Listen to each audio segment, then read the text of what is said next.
अयोध्या के राम मंदिर में चढ़ावा चोरी विवाद सामने आने के बाद सीईओ की नियुक्ति की गई थी, लेकिन धार्मिक समिति के सदस्य आचार्य मिथिलेश नंदी शरण महाराज ने अब सीईओ की नियुक्ति पर ही सवाल उठा दिए।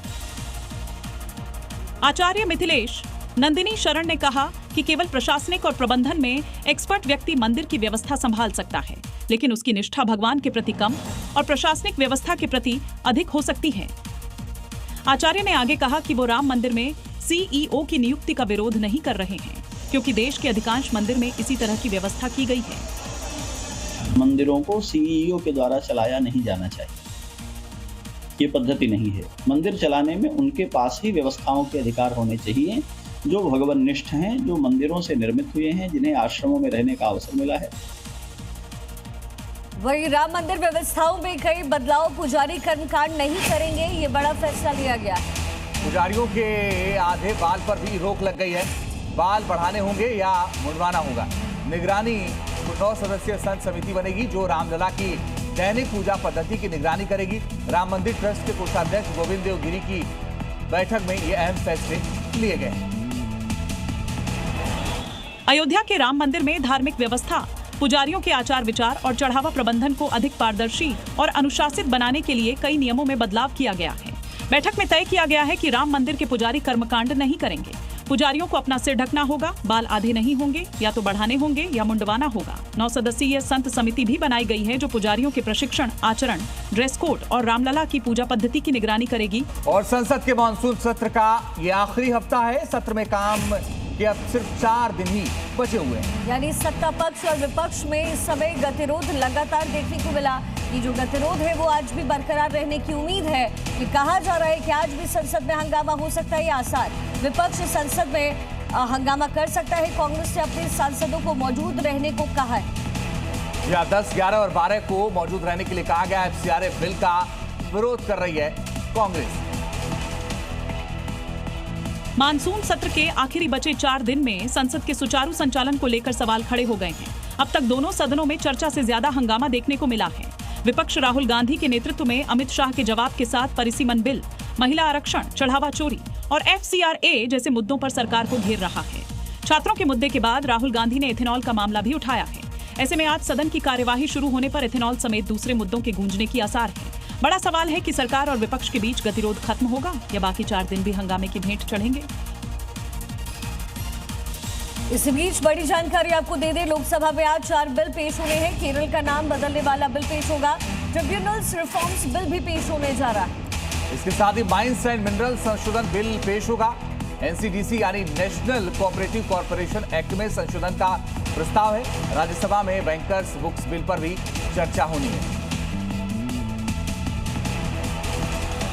संसद के मानसून सत्र में आज 4 अहम विधेयक पेश किए जाएंगे। इनमें केरल का नाम परिवर्तन विधेयक 2026 प्रमुख है, जिसके तहत संविधान की पहली अनुसूची में संशोधन कर राज्य का आधिकारिक नाम केरल से बदलकर केरलम करने का प्रस्ताव है। इसके अलावा राष्ट्रीय सहकारी विकास निगम संशोधन विधेयक 2026 सहकारिता क्षेत्र को मजबूत करने और संस्थाओं की कार्यप्रणाली में सुधार से जुड़ा है।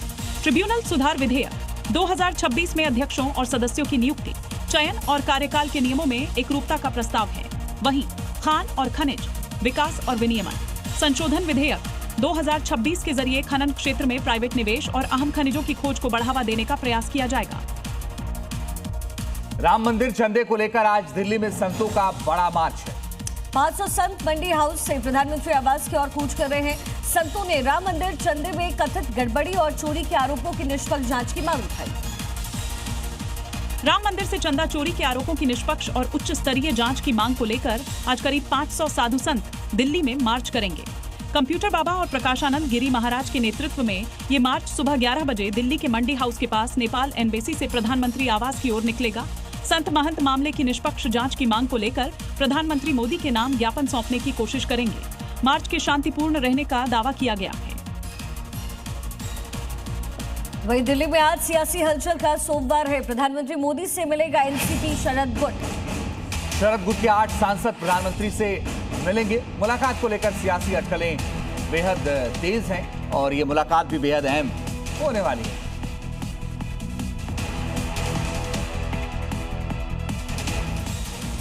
आज दिल्ली में शरद पवार की अगुवाई वाली के सभी 8 लोकसभा सांसद प्रधानमंत्री मोदी से मुलाकात करेंगे।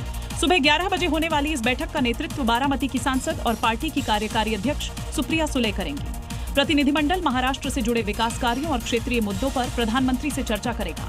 हालांकि इस मुलाकात को लेकर महाराष्ट्र की राजनीति में अटकलें तेज हो गई हैं। संभावित राजनीतिक बदलाव, परिसीमन, महिला आरक्षण जैसे आगामी कानूनों पर पार्टी के रुख और भविष्य में गठबंधन या विलय की संभावनाओं को लेकर भी चर्चा शुरू हो गई है। RG Kar doctor rape murder case में एक बार फिर जांच की आहट ने मामले को गरमा दिया है। पुरानी जांच और पुलिस की भूमिका पर उठे सवालों के बीच अब नए सिरे से पड़ताल की जाएगी। ऐसे में सबसे बड़ा सवाल है, क्या दोबारा जांच से उस खौफनाक कांड के अनसुलझे सवालों के जवाब मिलेंगे? पश्चिम बंगाल के मुख्यमंत्री शुभेंदु अधिकारी ने आरजीकर अस्पताल में डॉक्टर के रेप और हत्या मामले की नई जांच कराने का ऐलान किया है। उन्होंने आरोप लगाया कि इस मामले में पुलिस अपनी जिम्मेदारी निभाने में नाकाम रही है। मुख्यमंत्री ने कहा कि घटना की जांच को नए सिरे से आगे बढ़ाया जाएगा और पूरे मामले की निष्पक्षता से पड़ताल होगी। आरजीकर अस्पताल में डॉक्टर के साथ हुई दरिंदगी और हत्या के बाद से ही मामला देश भर में चर्चा में रहा था। नई जांच के ऐलान के बाद मामले से जुड़े लोगों और पीड़ित परिवार को जांच में आगे की कार्रवाई की उम्मीद जगी है। ममता बनर्जी के काफिले पर पथराव के आरोप को लेकर के सियासी घमासान छिड़ गया है। बीजेपी इसे जनता का गुस्सा बता रही है तो वहीं टीएमसी ने इसे साजिश करार दिया। पथराव के मुद्दे पर ममता बनर्जी और शुभेंदु अधिकारी अब आमने सामने आ गए। पश्चिम बंगाल के हली शहर में पूर्व मुख्यमंत्री ममता बनर्जी के दौरे को लेकर सियासी घमासान तेज हो गया है। पुलिस लॉकअप में टीएमसी के पूर्व पार्षद की मौत के बाद ममता बनर्जी मृतक के परिजनों से मिलने पहुंची थी। ममता का आरोप है कि पुलिस की मौजूदगी में असामाजिक तत्वों ने उनके काफिले पर बड़े बड़े पत्थर फेंके। उन्होंने कहा कि खिड़कियां खुली होती तो गंभीर हादसा हो सकता था। वहीं मुख्यमंत्री शुभेंदु अधिकारी ने इसे जनता का गुस्सा बताया। बीजेपी ने ममता के दौरे के तरीके पर भी सवाल उठाए हैं।